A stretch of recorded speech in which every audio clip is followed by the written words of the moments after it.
Hi, this is orthogonality part 3. Okay, so we need to provide a definition of the norm of a vector in CM, but let's refresh our memory from this is content from the so-called complex number operations. From the review of complex number operations. So let's consider a complex number. Here is the sketch of the complex plane. The horizontal axis called the real uh, axis, the axis containing the real part of complex numbers in the complex plane, and the vertical axis called the imaginary axis. So let's consider this complex number located here on the fourth quadrant. So let's say that the imaginary part of that complex number is something like, I don't know, maybe minus 5i.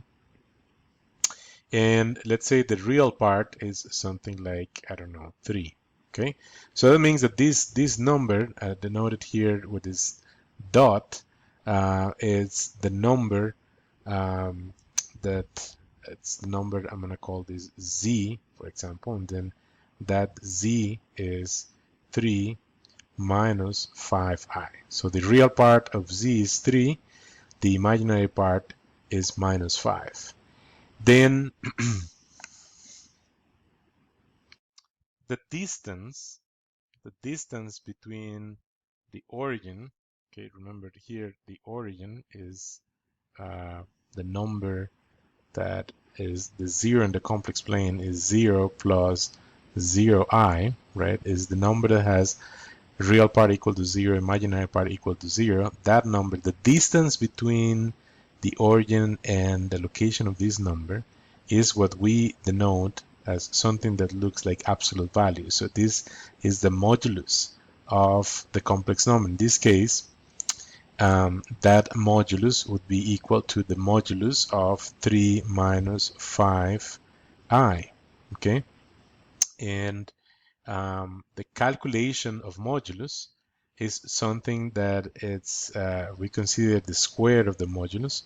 Okay, this is something that dates back to what you see here, the distance being denoted as this arrow from the origin to the location in the plane of this number z.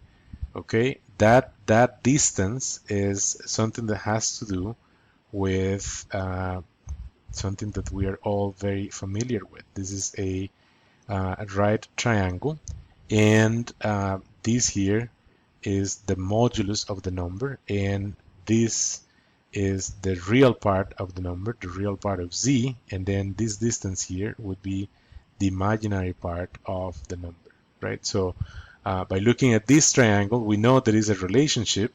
The square of the modulus is going to be equal to the square of the real part of the number added to the square of the imaginary part of the number, right? And so we can compute the modulus of a complex number by an implication of very famous theorem in mathematics, the Pythagoras or Pythagorean theorem, that establishes this relationship between the square of sides of a triangle that has a 90-degree angle. The same thing happens in this context, and that is something that provides a means of measuring the distance in the plane, the complex plane, from the origin to the location of a complex number. Okay. One thing to note here is that that distance, this is the so-called modulus, but this modulus is measuring, is quantifying distance. Okay. And that distance is always a real number. This as a complex number, this quantity has 0 imaginary part.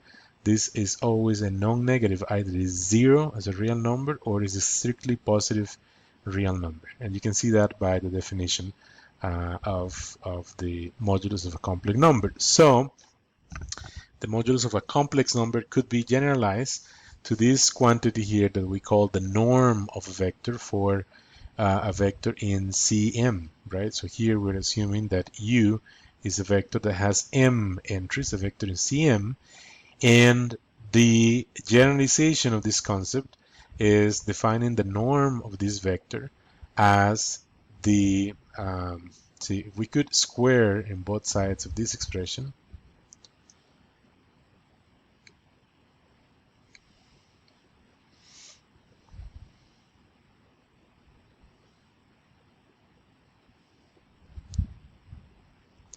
we could square on both sides of this expression and all sides of this expression, then things would get a little easier, right? So uh,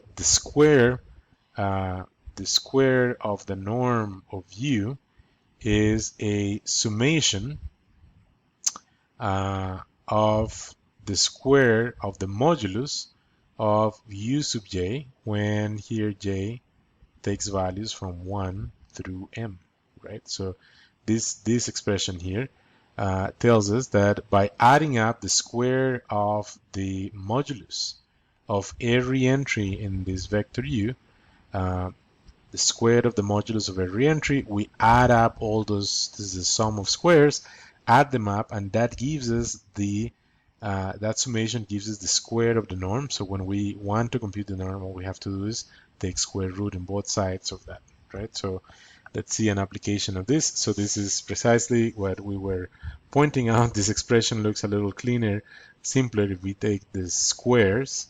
Basically, we take the square roots away. So we define the square of the norm as the summation of, is the sum of squares, where each of those terms is the square of the modulus of the entry of that vector.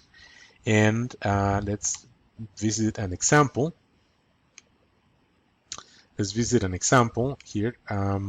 So we have this vector u, right? And so here this entry would be u sub 1, this would be u sub 2, this would be u sub 3, and this here would be u sub 4. So if we need, so in this case for this vector we have 4 entries, and the norm, the square of the norm would be a summation with 4 terms. It would be the summation, the sum of squares of each of these squares being the square of the modulus of the entry. So square of the modulus of the first entry, square of the modulus of entry number 2, square of the modulus of u sub 3, and square of the modulus of the last entry, right? This is the modulus of a complex number. So let's remember, this is what that would look like, right? So this here appears as the square of the norm of u. This term is the modulus of the first entry, the square of the modulus of the first entry, and so on, right? And so when we're computing modulus of here, modulus of 3 plus 2i, specifically the square of the modulus, this means that we are adding up, this is also a sum of squares, we're adding up the square of the real part and the square of the imaginary part, which in this case is 2. It is not 2i, the imaginary part is simply 2, right? So here the imaginary part of 3 plus 2i is 2, and we have 9 plus 4, okay? So that's going to give us a number. Here for the second entry, the imaginary part is negative 6. For the next entry, the imaginary part is 4, and for the last entry, the imaginary part is 1. Okay, so let's see that in action. So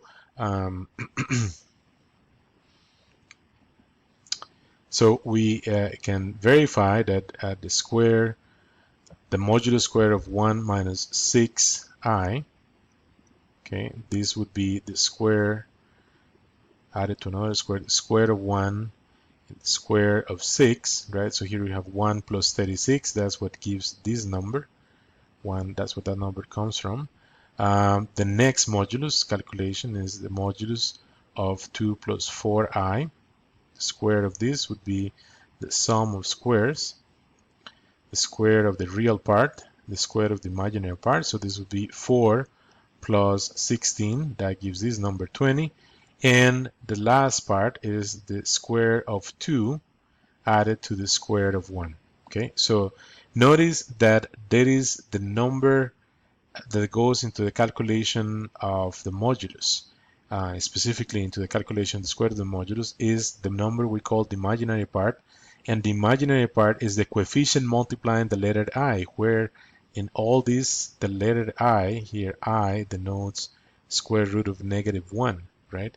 The letter I itself, that defines, it's part of the definition of a complex number, that letter I never goes inside of, is never considered the imaginary part of the complex number.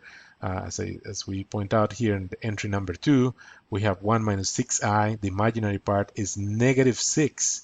Is negative 6, is not negative 6i. Okay, it's simply negative 6. But in any event, so we add these numbers, and then these numbers add up here to the number 75. Let's see. So we have 13 plus 37 plus 20 plus 5. This adds up to 75. So we have that u squared equals 75. And if we take square root in both sides of this expression, so we have that u norm, the square root or norm of u is 75. And therefore, if we take square root in both sides, we obtain that the norm of u is equal to the square root of 75, which is where this here comes from.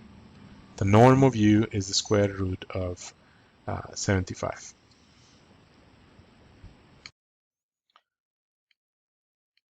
So here we have an example of a vector with entries such that all these entries have 0 imaginary part, and that simplifies calculations a little bit. So let's see, the definition of the norm of this vector, the square of the norm, tells us that we're going to add up. We're first working with the square of the norm, so we are adding up the squares of the modulus of every entry. So here's the square of the modulus of the first entry, square of the modulus of -1, square of the modulus of 2, square of the modulus of 4, square of the modulus of -3. And because all these entries are complex numbers with 0 imaginary part, they are real numbers, then taking the square of the modulus basically is taking the square of the absolute value. So this square of 3 becomes 9, square of -1 becomes 1, square of 2 becomes 4, square of 4 becomes 16, square of -3 becomes 9. We are going to add up these numbers, and that's going to give us a value for the square of the norm. Alternatively, you could simply use the definition with the square roots, right? And then you would find that the sum of those squares is 39, and precisely that the norm of v is the square root of 39.